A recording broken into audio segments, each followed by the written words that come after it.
Global markets rally as US and China agree to a 3-month trade truce. Indian equities erase opening gains after crude oil prices rally. Sensex and Nifty end the day almost unchanged after a volatile session. The trade truce boosts crude oil prices, rupee weakens in trade and bond yields rise. Bank stocks underperform in trade, but metal stocks shine on. Hindustan Unilever clinches the deal to buy Horlicks maker GlaxoSmithKline Consumer India business for 31,700 crore rupees. HUL and GSK consumer shares soar in trade. Sun Pharma shares tumbled to a fresh 6-month low after reports suggest SEBI is likely to reopen an insider trading case against the company. A whistleblower has alleged lapses by promoters and other entities in raising funds overseas. Auto sales hit a rough patch in November. Tata Motors and M&M report a 20% drop in commercial vehicle sales. Maruti's growth rate slows due to a sharp fall in exports. Well, those were the top 5 headlines from Dalal Street on a day when we thought there will be fireworks because of the global trade truce, but in the end, there wasn't much of a gain in indices. Welcome to Markets Today Talkback, the show where we'll tell you everything that happened in those 6 hours of trading in just 5 headlines. I'm Lata Venkatesh, with me, my colleague Prashant Nayak. Hi, Prashant. Lata, hi. No fireworks on the Nifty and the Sensex, but I think the broader market did just fine, and I'm referring to mid-caps, small caps, and I mean, you know, those portions, and you saw the first indication of that last Friday when gains started to seep through in that part of the market, and it continued today as well. So as Lata pointed out, over the next 30 minutes, we will wrap up the day's action for you. We'll tell you the stories which mattered, and we'll take your questions. And our experts are going to answer those questions as always. We have Deepan Mehta, member BSc NSE. We have technical expert Ashwini Gujral on the show. Gentlemen, thanks very much for joining in. But as always, let's rewind the clock 6 hours, start from the beginning. What did we wake up to? How did we respond? And I mean, what was trade like today? Lata. Overnight, over the weekend actually, the 90-day truce was signed between, or agreed to, between US and China. And it was a sea of green that we woke up to. All of Asia up 2 to 2.5%, followed up by Europe 2 to 2.5%. We started gap up and we didn't maintain the gains for very good reasons. India is not part of the Chinese export supply chain, and therefore we were not punished when the trade war was on, and we did not have to benefit when the trade war has called to a temporary truce. And of course, we had other problems as well, probably in anticipation that now with trade normalization, at least for some time, there will be a better growth. Oil prices rose under 59 when we went to bed on Friday, and over 62 in early morning trades. Of course, dilly-dallying a lot, but nevertheless, it was a good 7% gain that we saw in crude prices, and that hurt oil marketing companies, it hurt financials, it hurt rupee, it hurt bonds. But today, really, this was not the story. It was the sideshow. The main show were actually big micro stories, whether it was Horlicks or Sun Pharma or Yes Bank or India Bulls. So today, Prashant, we are all ears. Tell us the stock-specific story. Oh, absolutely. I mean, first to just touch upon the broader parts of the market which did well. So the small cap index, mid cap index, and the Nifty next 50, the 50 largest stocks after the Nifty stocks, they'll come up on your screen and look at that. So even as the Nifty was flattish, 7-point change by close, you had almost 1% gain in the small cap index, 3/4 of the mid cap index. Well, what was higher today? Metals were higher, PSU banks were up, and FMCG stocks were higher. And those 3 sectors on your screen. In terms of gains, we had India Bulls Housing and Yes Bank. I mean, 2 stocks which have seen a fair bit of selling over the last many months come up strongly. Gas Authority of India was another one. And there were the metal stocks, Vedanta, Hindalco, steel stocks like Tata Steel, and there were smaller steel names as well, which I'll get to in a bit. The big deal was, of course, Lever and GSK Consumer. And again, I mean, the stocks are on your screen. Notwithstanding concerns that maybe Lever is paid more than what was paid for Complan not that far back. I mean, Lever stock ended at the day's high, 4% higher. The GSK stock was also up after dithering initially, I mean, after the deal was announced.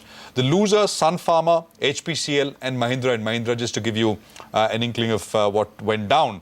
Broader gains, Jubilant Food was up 5%, big volumes there. PFC and REC, PFC was up 12, REC was up 5. JSPL, 5%. Tata Power, actually, I mean, the power names, the power producers were all higher. Motherson Sumi gained. PVR was up about 5-6%. Colgate has had a good run now for the last, 8-10 trading sessions. So that continues. Bank of India and real estate stocks like Godrej Properties were up as well. And there was pressure. I mean, of course, there was Shankara Buildcon by close down 10%. Ashok Leyland was down 5%. There was Interglobe, which was down quite a bit at one point. It recovered. Glenmark and LIC Housing were some of the other losers. Lata. Well, just a couple of things. If you had a long list, so maybe you missed out this Relcom. 16.5%. It now looks like much of the loan will get repaid after the Supreme Court directed the TRAI to take a corporate guarantee, and I think the corporate guarantee was given today by Reliance Realty. As well, the power companies you alluded to, the chances now are that the power purchase agreement in Gujarat will be revised higher as per that Mundra Pramod Dev committee, and that is why you saw Tata Power, Adani Power, all of them up and about. But first, let's get to the levels of the Nifty itself. It's stuck in that 10,850, 10,900 area. Let's check out what our guests are making. First, you, Ashwini, your assessment of trade today? Basically, you've had the first large move on the index, and now at some point, the index starts to make a higher base, because the base right now is basically 10,000, 10,200. So that way, the sense is that the Nifty, Bank Nifty, the large indices move sideways, whereas the broader market catches up, because now that people are feeling much more reassured that the market is not going to basically break 10,000, now you will see money moving into the broader market, and once everything gets back to the races, that would possibly be the time when you get cautious. For the moment, get ready for some sideways action. Okay. Well, we move on to the second story. Crude oil prices soared after US-China suspended trade hostilities. Rupee weakened in response, along with the rise in 10-year bond yields. Nifty Bank underperformed the benchmark indices, ending flat, while metals made the most of the situation. The index was up over 2% in trade. I mean, really, the big one is oil for us, Lata. No, I actually have precious little to add to the very detailed read that you had. Clearly, crude kind of gave us a lot of gains, took rupee all the way to 69.5, and bond yields at one point in time to below 7.6, the 10-year that is. And today was give back time because of crude. So understandably, some of the financials had trouble, but it was only the big boys actually who suffered. HDFC, Kotak, Axis, and such like, HDFC itself. And the PSU banks continue to make money, and that could be because of the likes of RCOM getting resolved. So that will also mean comeback of money for some of these companies. So for various other reasons, and even the debt issues are kind of receding. So for other reasons, the negativity in financials was not very deep.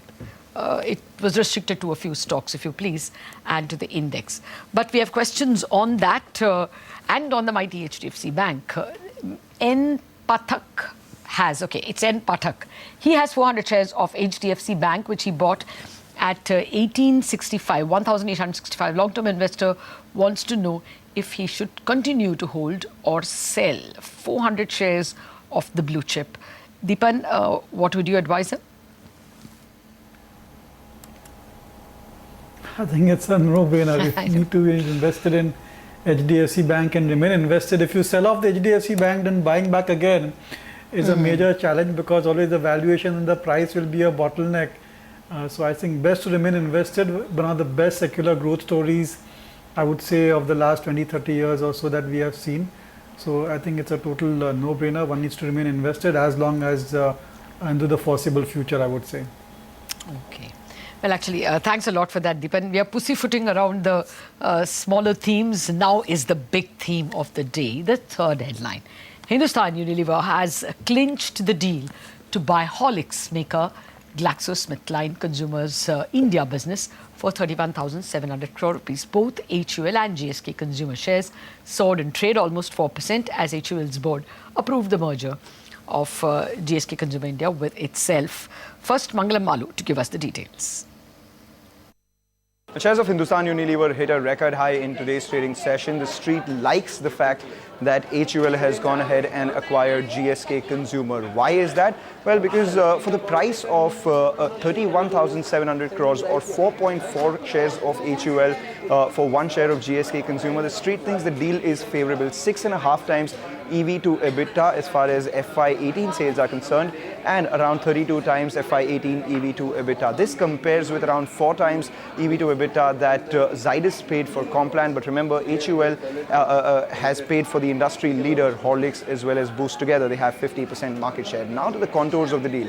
Why is it advantage HUL? 12.5% revenue addition, 15.5% net profit addition for just about 8% dilution of equity is what the street liked. And mind you, I haven't even spoken about synergies yet. HUL has a strong distribution network which it can leverage upon Horlicks brand and penetrate deeply. Secondly, the cost advantage that comes by for HUL, if the cost optimization that HUL brings in. Horlicks works with a 67% gross margins, while the EBITDA margins are much lower as compared to HUL in terms of the gross margin and EBITDA margin differential. So if you account for all those data points, it looks like the deal has been favorable for HUL, and understandably so. On the back of that, we saw that stock moving higher and moving to the record high.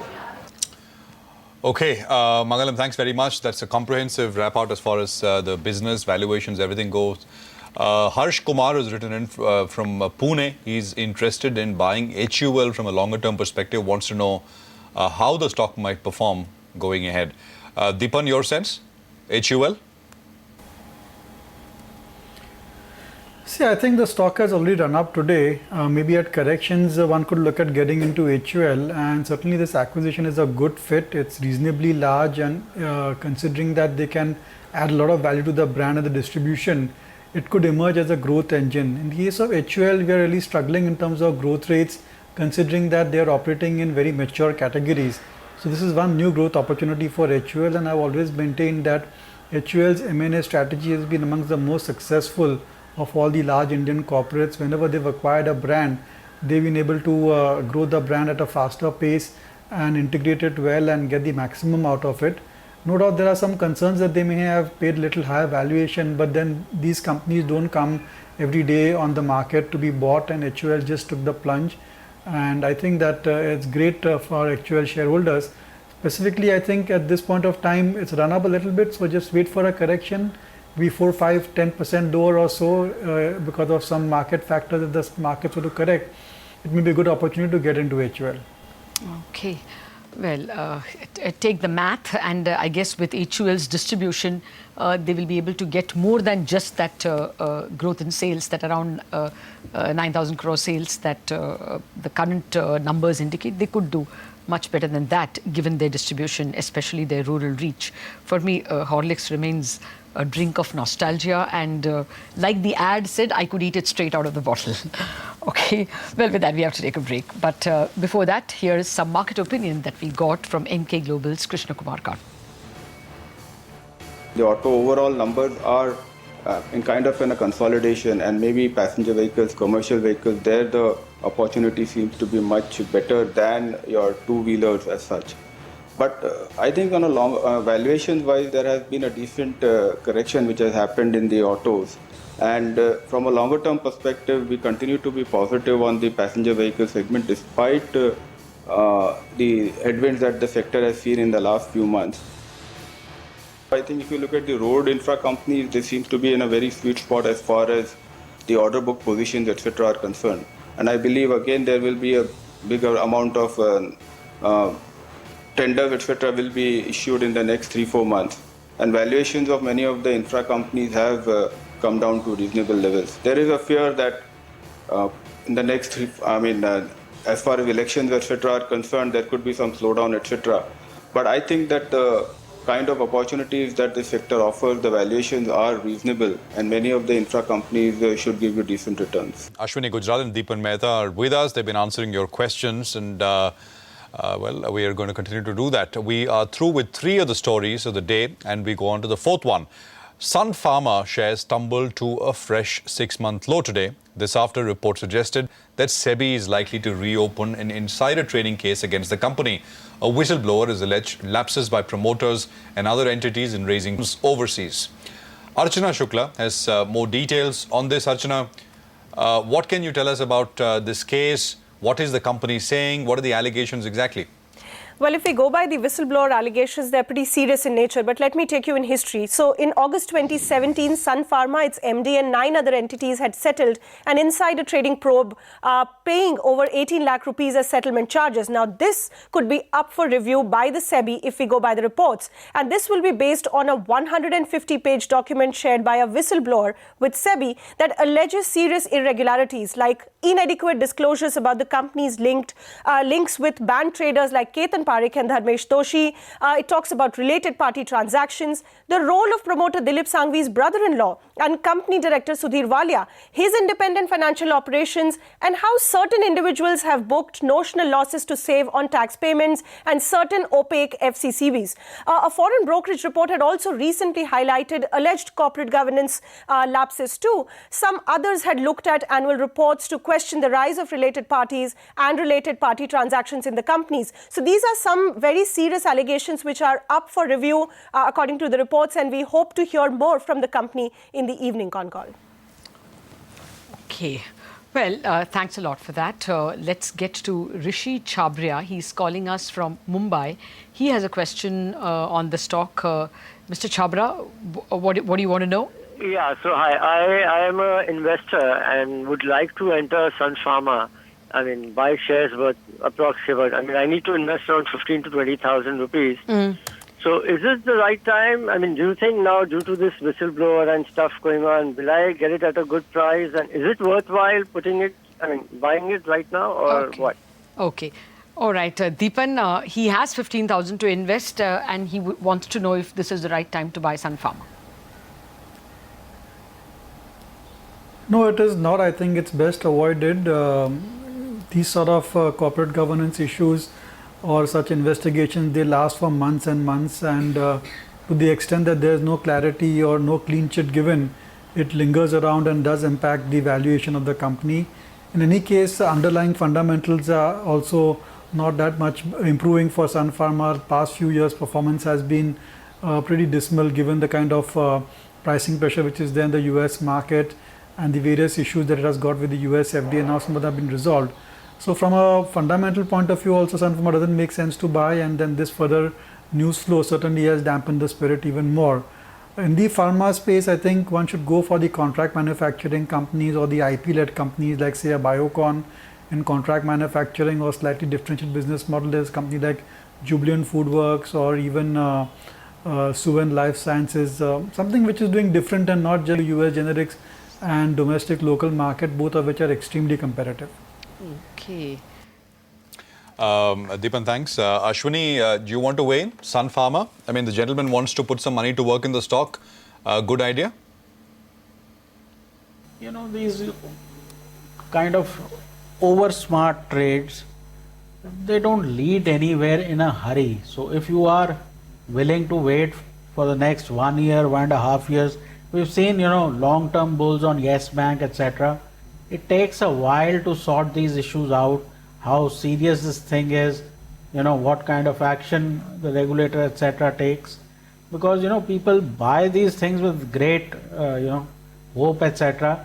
But when they don't move, he'll get tired in 2 months. If that is not the case, buy it in lots, 20%, every, say 30, 40 rupees worth of decline. 450 is a support, no question. But are we clear what the problem is? Uncertainty is the worst enemy of, stocks, and they can continue to go down because people don't understand. Hopefully, today the management will clear out things. If it does, then tomorrow you should start buying, but don't buy it all at once. Okay. Well, Mr. Chabria, that's the advice. If at all you want to, don't buy all at once, maybe buy 20%. And as Deepan says, there are other stocks as well that you can look at, like Jubilant and Suven Life, which he is recommending. And with that, it's time for the last headline of the day. Auto sales hit a rough patch last month, that's November.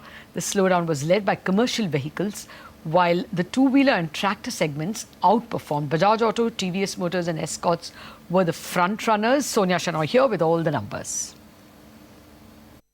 Well, the picture does look bleak. So in the month of November, the big takeaway really is that the numbers have been weak overall, but the big pocket that has disappointed is commercial vehicles. So if you look at Tata Motors, Mahindra & Mahindra, or even Ashok Leyland, the sales have fallen quite a bit. For Tata Motors and M&M, the CV sales are down in excess of 20%. For Ashok Leyland, it's down less than 10%. And all the commercial vehicle makers indicate that there is pressure on the small operators. So the small operators' profitability has been hit quite hard.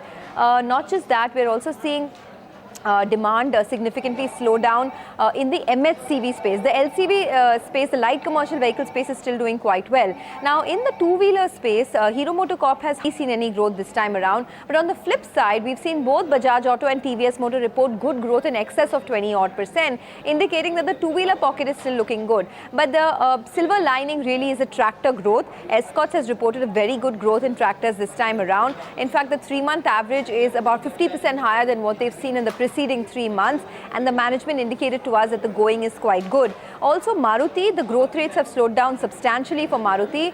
This is because of a slowdown both in exports as well as in the mini car segment. So all in all, you'd have to say it's a mixed bag for the auto sector this time around, but the big trend really is the fall that we've seen in commercial vehicle sales. Sonia, thank you very much for that. It's time for a viewer question. Arun is writing in. He's got 350 shares of Tata Motors. His cost is 350 rupees a piece. He's been holding them for over a year and is a long-term investor and wants to know whether he should hold on or finally give up, in a sense, sell. Deepan, your sense?